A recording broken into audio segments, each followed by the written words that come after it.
Chapter 2 Jonathan Harker's Journal Continued. 5th May. I must have been asleep, for certainly if I had been fully awake I must have noticed the approach of such a remarkable place. In the gloom the courtyard looked a considerable size, and as several dark ways led it under great round arches, it perhaps seemed bigger than it really was. I might not yet have been able to see it in the broad daylight. When the caleche stopped, the driver jumped down and held his hand out to assist me to alight. Again, I could not but notice his prodigious strength. His hand seemed to be like a steel vice that could crush mine if he had chosen. Then he looked at my trap. Then he took out my traps and placed them on the ground beside me as I stood close to the door, to a great old door studded with large iron nails and set in a projecting doorway of massive stone. I could see even in the dim light that the stone was massively carved, but that the carving had been worn down by time and weather. As I stood, the driver jumped again into his seat and shook the reins. The horses started forward, and trap and all disappeared down one of the dark openings. I stood in silence where I was, for I did not know what to do. Of bell or knocker there was no sign. Through these fawning walls and dark windows openings, it was not likely that my voice could penetrate. The time I had waited seemed endless, and I felt doubts and fears crowding upon me. What sort of place had I come to, and among what kind of people? What sort of grim adventure was it on that I embarked? Was it a customary incident in the life of a solicitor's clerk sent out to explain the purchase of a London estate to a foreigner? Solicitor's clerk! Mina were not like that. Solicitor. For just before leaving London I got word that my examination was successful and I was a full-blown solicitor. I began to rub my eyes and pinch myself to see if I was awake. It all seemed like a horrible nightmare to me, and I expected I should wake suddenly and find myself at home with the dawn struggling to go through my windows, as I had now and again felt the morning after a day of overwork. But my flesh answered the pinching test, and my eyes were not deceived. I was indeed awake and among the Carpathians. All I could do now was be patient and wait for the coming of the morn. Just as I had come to this conclusion, I heard a heavy step approach behind the great door, and saw through the chinks the gleam of a coming light. Then there was a sound of rattling chains, and the clanking of massive bolts being drawn back. A key was turned with a loud grating noise of long disuse, and the great door swung back. Within stood a tall old man, clean-shaven save for a long white mustache, and clad in black from head to toe, without a single speck of color about him. He held in his hand an antique silver lamp, in which the flame burned without chimney or globe of any kind, throwing long quivering shadows as it flickered in the draught of the open door. The old man motioned me with his right hand with a courtly gesture, saying in excellent English, but with a strange intonation, "Welcome to my house. Enter freely and of your own will." He made no motion of me stepping to meet him, but stood like a statue, as though his gesture of welcome had fixed him in stone. The instant, however, that I stepped over the threshold, he moved impulsively forward, and holding out his hand, grasped mine with a strength that made me wince, an effect which had not lessened by the fact that it seemed as cold as ice, more like the hand of a dead man than a living one. And again he said, "Welcome to my house.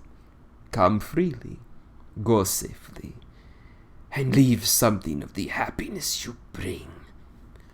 The strength of the handshake was so much akin to which I had noticed in the driver, whose face I had not yet seen for a moment, that I doubted if it was not the same person who I had been speaking to. So to make sure, I said interrogatively, "Count Dracula?" He bowed courtly to me as he replied, "I am Dracula, and I bid you welcome, Mr. Harker, to my house. Come in, the night air is chill, and you must need to eat and rest." As he was speaking, he put the lamp on a bracket on the wall, and stepped out, took my luggage.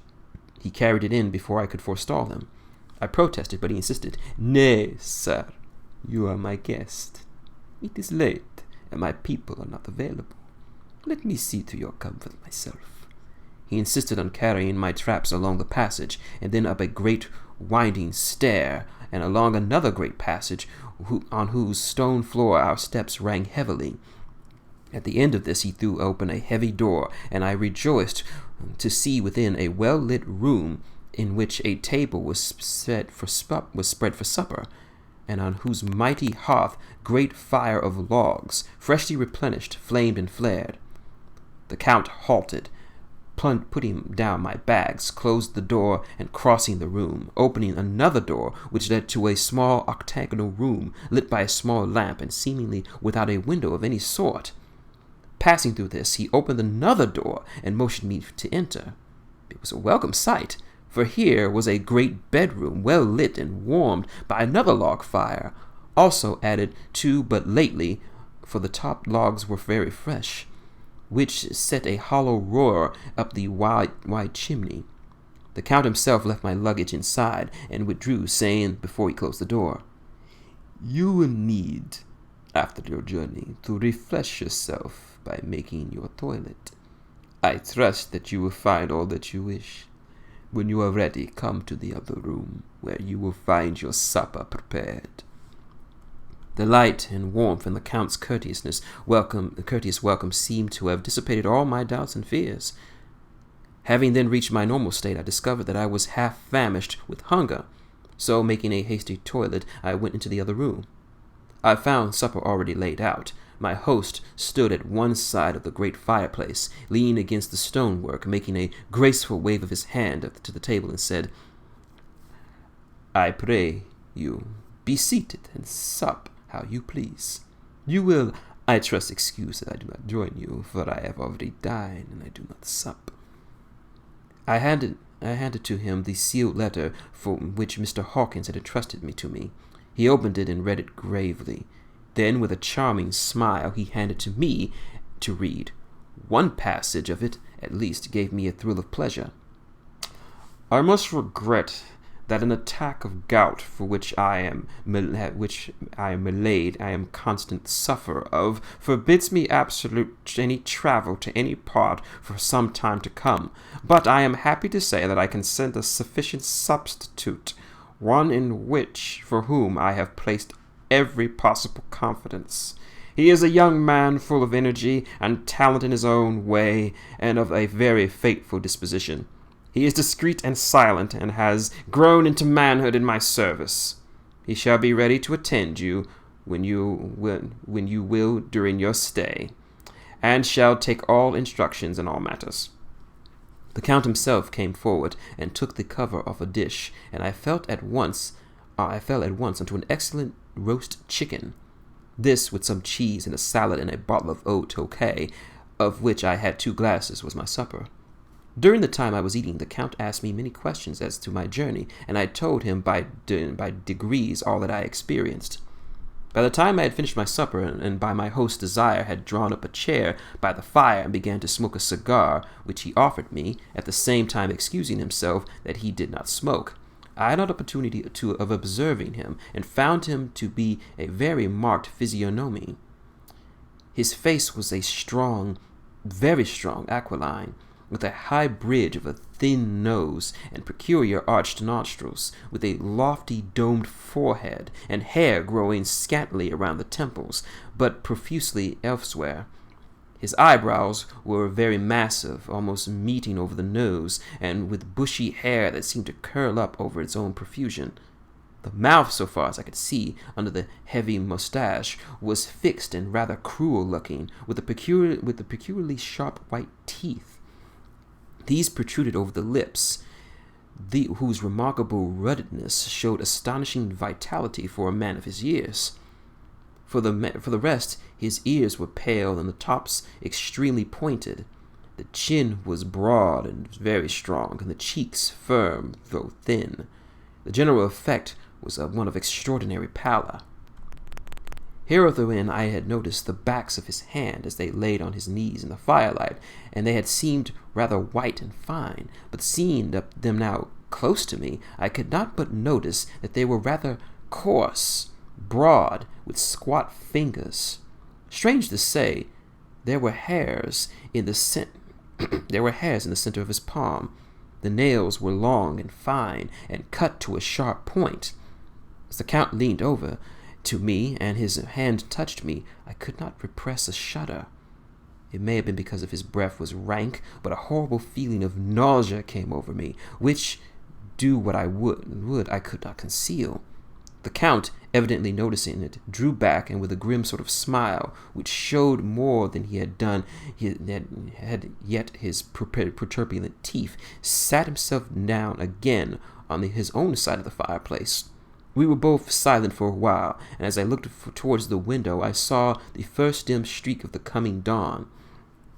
There seemed a strange stillness over everything, but as I listened, I heard, as if from down below in the valleys, the howling of many wolves.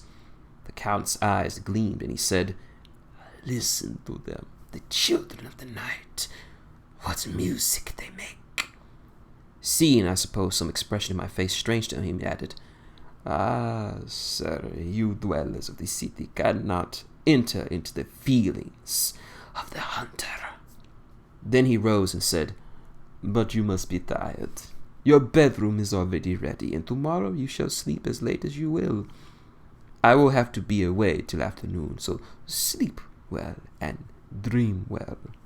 With a courteous bow, he opened for me himself the door to the octagonal room, and I entered my bedroom. I am in a sea of wonders. I doubt, I fear, I think strange things which I dare not confess to my own soul. God keep me, if only for the sake of those dear to me. 7th May.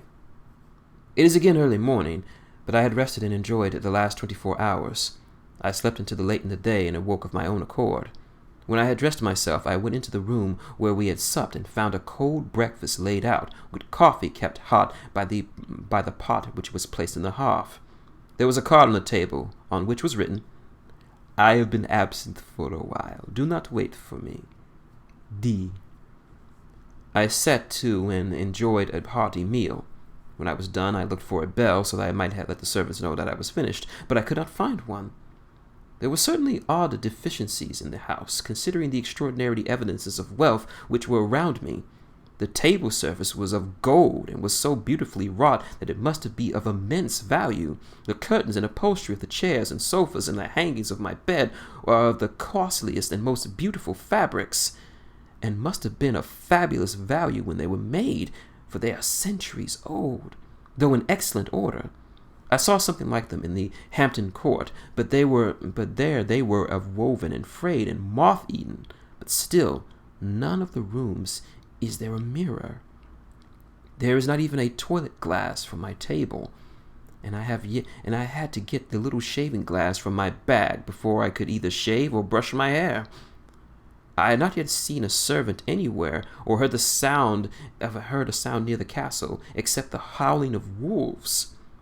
Some time after I had finished my meal, I don't know whether to call it breakfast or dinner, for it was between 5 and 6 o'clock when I had it, I looked about for something to read, for I did not like to go about the castle until I had asked the Count's permission. There was absolutely nothing in the room, book, newspaper, or writing materials, so I opened another door in the room and found a sort of library. The door opposite of mine I tried, but found it locked. In the library I found, to my great delight, a vast number of English books, whose shelves full of them, and bound volumes of magazines and newspapers. A table in the center was littered with English magazines and newspapers, though none of them were of a very recent date. The books were of a most varied kind: history, geography, politics, political economy, botany, geography, law, all relating to England and English life and customs and manners. There were even such books of reference as the London Directory, the Red and Blue books, Whitaker's Almanac, the Army and Navy lists, and somehow gladdened my heart to see it, the law list. Whilst I was looking at the books, the door opened and the Count entered. He saluted me in a hearty way and hoped that I had a good night's rest. Then he went on, "I am glad that you found your way here, for I am sure there will be much that will interest you. These companions," and he laid his hands on some of the books, "have been good friends to me, and for some years past, ever since I had the idea of going to London, having given me many, many hours of pleasure. Through them I have come to know your great England, and to know her is to love her. I long to go through the crowded streets of your mighty London, to be in the midst of the whirl and rush of humanity, to share its life, its change, its deaths, and all that makes it what it is. But alas, as of yet I only know your tongue through books. To you, my friend, I look to know it to speak." "But, Count," I said, "you know and speak English thoroughly." He bowed greatly. "I thank you, my friend, for your all too flattering estimate, but yet I fear that I am but a little way on the road I would travel. True, I know the grammar and the words, yet I do not know how to speak them." "Indeed," I said, "you speak excellently." "Not so," he answered. "Well, I know that, did I not move and speak in your London, none there are who would not know me for a stranger. That is not enough for me. Here I am a noble, I am boyar. The common people know me, and I am master, but the stranger in a strange land, he is no one. Men know him not, and to know not is to care not for. I am content if I am like the rest, so that no man stops if he sees me, or pauses in his speaking as if he were to hear my words." A stranger. I have been so long master that I would be master still, or at least none other should be master of me. You come to me not alone as an agent of my friend Peter Hawkins of Exeter, to tell me about my new estate in London. You shall, I trust, rest here with me for a while, so that by talking I may learn the English innotations, and I would that you tell me when I make an error, even the smallest in my speaking. I am sorry I have to be away for so long today, but you will, I know, forgive one who has so many important affairs in hand." Of course, I said all I could about being willing, and asked if I could come into that room which he chose. He answered, "Yes, certainly," and added, "You may go anywhere you wish in the castle, except where the doors are locked, where of course you will not wish to go. There is reason for that all things are as they are, and did you see with my eyes, and know with my knowledge, you would perhaps better understand." I said I was sure of this, and then he went on, "We are in Transylvania. In Transylvania it is not England. Our ways are not your ways, and there shall be many of your strange sights to you. Nay, from what you have told me of your experiences already, you know something of what strange things there may be." This led to much conversation, and as it was evident that he wanted to talk, if only for talking's sake, I asked him many questions regarding the things that had already happened to me or come within my notice. Sometimes he sneered off the subject, or turned the conversation by pretending not to understand, but generally he answered all I asked most frankly. Then as time went on, and I had gotten somewhat bolder, I asked him of some of the strange things of the preceding night, as for instance why the coachman went to the places where he had seen the blue flame. He then explained to me that it was commonly believed that on certain nights of the year, last night in fact, when all these evil spirits are supposed to have unchecked sway, a blue flame is seen over any place where treasure can be concealed. "That treasure has been hidden," he went on, "in the region in which you came to last night.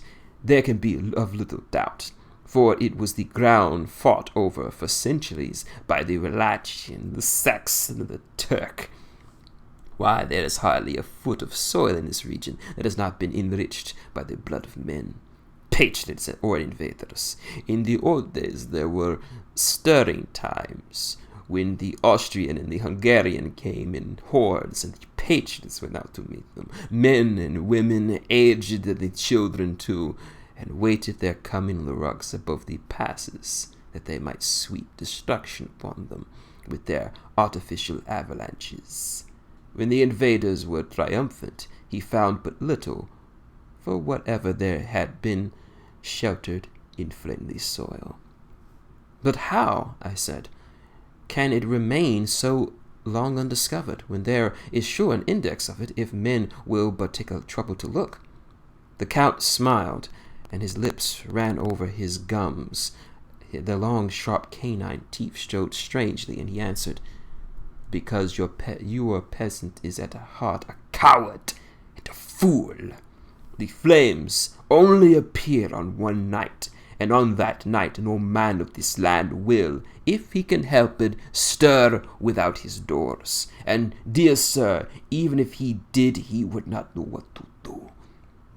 Why, even the peasant that you tell me of, whom marked the place of the flame, would not know where to look in daylight, for even in his own work. Even you would not, I dare be sworn, be able to find the places again." "There you are right," I said. "I know no more of the dead where to even look for them." Then we drifted on to other matters. "Come," he said at last, "tell me of England and the house in which you have procured for me." With an apology for my remissness, I went into my own room to get the papers from my bag. Whilst I was placing them in order, I heard a rattling of china and silver in the next room, and as I passed through, noticed that the table had been cleared and the lamp lit, for it was by this time deep into the dark. The lamps were also lit in the study and hall library, and I found the Count lying on a sofa, reading, of all things in the world, an English Bradshaw's Guide. When I came into, he cleared the books and paper from the table, and with them I went into plans and the deeds and figures of all sorts. He was interested in everything, and asked a myriad of questions about the place and its surroundings. He clearly had studied beforehand all he could on the subject of the neighborhood, for he evidently at the end knew very much more than even I did. When I remarked, he answered, but, well, my friend, is it not needful that I should? When I go there, I shall be all alone, and my friend Harker, Jonathan, nay, pardon me, I fall into my country's habit of putting your patriarch first. My friend Jonathan Harker will not be by my side to correct me and aid me. He will be in Exeter, miles away, probably working at papers of the law of my other old friend Peter Hawkins. So, we went through into the business of the purchase of the estate at Purefleet. When I told him the facts and got his signature for the necessary papers, and had written a letter with them ready to post to Mr. Hawkins, he began to ask me how I had come across so suitable a place. I read to him the notes by which I had made at the time, which I inscribe here. At Purefleet, on a by-road, I came across such a place that seemed to be required, and where was displayed a dilapidated notice where the place was for sale. It is surrounded by a high wall of ancient structure, built on heavy stones, and has not been repaired in a large number of years. The closed gates are of a heavy oak and iron, all eaten with rust. The estate is called Carfax, no doubt a corruption of the old Court-face, as the house is four-sided, agreeing with the cardinal points of a compass. It contains all some 20 acres, quite surrounded by the solid stone wall, as mentioned above. There are trees on it, which makes it in places gloomy, and there is a deep, dark-looking pond or small lake, evidently fed by some springs, as the water is clear and flows away in a fair-sized stream. The house is very large, and of all periods back, I should say, to medieval times, for one part of the stone is immensely thick, with only a few windows high up and heavily barred with iron. It looks like part of a keep, and close to an old chapel or church. I could not enter it, as I had not the key to the door leading from the house, but I had taken back with my Kodiak views of it from various points. The house had been added to in but a staggering way, and I can only guess the amount of ground it covers, for which could be great. There are but a few houses close by, one being a very large house only recently added to and formed into a private lunatic asylum. It is not, however, visible from the grounds. When I finished, he said, "I am glad that it is old and big. I am myself from an old family, and to live in a new house would kill me. A house cannot be made habitable in a day, and, after all, a few days ago, to make up a century. I also rejoice that there is a chapel of old times. We Transylvanian nobles love to think that our bones may lie amongst the common dead. I speak not gaiety nor mirth, but not the bright voluptuousness of much sunshine and sparkling waters, which please the young and gay. I am no longer young, and my heart, though weary of years of mourning over the dead, is not attuned to mirth.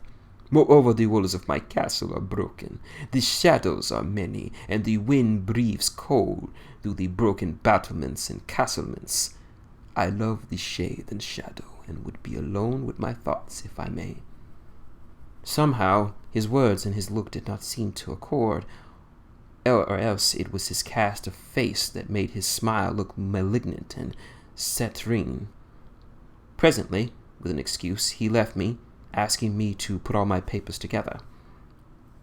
He was some time away, and I began to look at some of the books around me. One was an atlas, which I found opened naturally at England, as if the map had been much used. At looking at it, I found that certain places, little rings marked, and on examining things, I noticed that one was near London on the east side, manifestly where his new estate was situated. The other two were Exeter and Whitby on the Yorkshire coast. It was the better part of an hour when the Count returned. "Aha!" he said. "Still at your books. Good. But you not work always. Come, I am informed that your supper is ready." He took my arm, and we went into the next room, where I found an excellent supper ready on the table. The Count again excused himself, as he had dined out on his being away from home. But he sat as on the previous night and chatted while I ate. After supper I smoked, as it was on the last evening, and the Count stayed with me, chatting and asking questions of every conceivable subject, hour after hour. I felt that it was getting very late indeed, but I did not say anything, for I felt under obligation to meet my host's wishes in every way. I was not sleepy, as the long sleep yesterday had fortified me, but I could not help experiencing the chill that which comes over one at the coming of dawn, which is like in its way the turning of the tide. They say that people who are near death die generally at the change of the dawn or at the turn of the tide. Anyone who has, when tired and tied when it comes to their post, experienced this change in the atmosphere can well believe it. All at once we heard the crow of a cock coming up from the preternatural shrillness through the clear morning air. Count Dracula, jumping to his feet, said, "Why, there is the morning again. How remiss I am to let you stay up so long. You must make your conversation regarding my dear new country of England less interesting, so that I may not forget how time flies." And with a courtly bow he quickly left me. I went to my own room and drew the curtains, but there was little to notice. My window opened to the courtyard. All I could see was the warm gray of quickening sky, so I pulled the curtains again, and have written of this day. 8th May. I began to fear, as I wrote in this book, that I was getting too diffuse. But now I am glad that I went into detail from the first, for there is something so strange about this place and all in it that I cannot but feel uneasy. I wish I felt safe out of it, or that I had never come. It may be this strange night existence telling on me, but would that be all that it were? If there were anyone to talk, I could bear with it, but there is no one. I only have the Count to speak with, and he... I fear I am myself the only living soul in this place. Let me be prosaic so far as the facts can be. It will help me bear up, and the imagination must not run riot within me. If it does, I am lost. Let me say at once how I stand, or seem to. I only slept a few hours when I went to bed, and feeling that I could not sleep any more, got up. I hung my shaving glass by the window, and just was beginning to shave. Suddenly I felt a hand on my shoulder, and heard the Count's voice saying to me, "Good morning." I started, for it was amazed to me that I had not seen him, since the reflection of the glass covered the whole room behind me. Startled, I had cut myself slightly, but did not notice it at the moment. Having answered the Count's salutation, I turned to the glass again to see how I had been mistaken. This time there could be no error, for the man was close to me, and I could see him over my shoulder, but there was no reflection of him in the mirror. The whole room behind me was displayed, but there was no sign of a man in it except for myself. This was startling, and coming on top of so many strange things was beginning to increase the vague feeling of uneasiness that I have always felt when the Count was near. But it was at this instant that I saw that the cut had bled a little, and the blood was trickling over my chin. I laid the razor down, turning as I did so half around so I could look for some sticking plaster. When the Count saw my face, his eyes blazed with a sort of demonic fury, and he suddenly made a grab for my throat. I drew away, and my hand touched the string of beads that held the crucifix. It made an instant change in him, for the fury passed so quickly that I could hardly believe it was ever there to begin with. "Take care," he said. "Take care of how you cut yourself. It is more dangerous than you think in this country." Then, seizing the shaving glass, he went on. "And this is the wretched thing that has done the mischief. It is a foul bauble, a man's vanity. Away with it!" And opening the heavy window with one wrench of his terrible hand, he flung the glass, which shattered into 1,000 pieces on the stones of the courtyard below. Then he withdrew without a word. It is very annoying, for I do not see how I am able to shave unless in my watch case or at the bottom of the shaving pot, which is made of fortunately metal. When I went into the dining room, breakfast was prepared, but I could not see the Count anywhere, so I breakfasted alone. It is strange that as of yet I have not seen the Count eat or drink. He must be a very peculiar man. After breakfast, I did a little exploring of the castle and went onto the stairs and found a room looking towards the south. The view was magnificent, and from where I stood was every opportunity of seeing it. The castle is on the edge of some terrible precipice. A stone falling from the window would fall 1,000 feet without touching anything. As far as the eye could reach is a sea of green treetops, with the occasional deep rift where there was a chasm.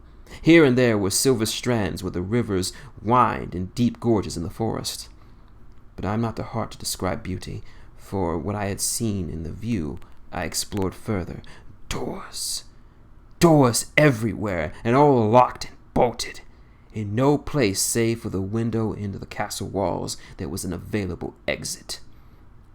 This castle is a veritable prison, and I am its prisoner.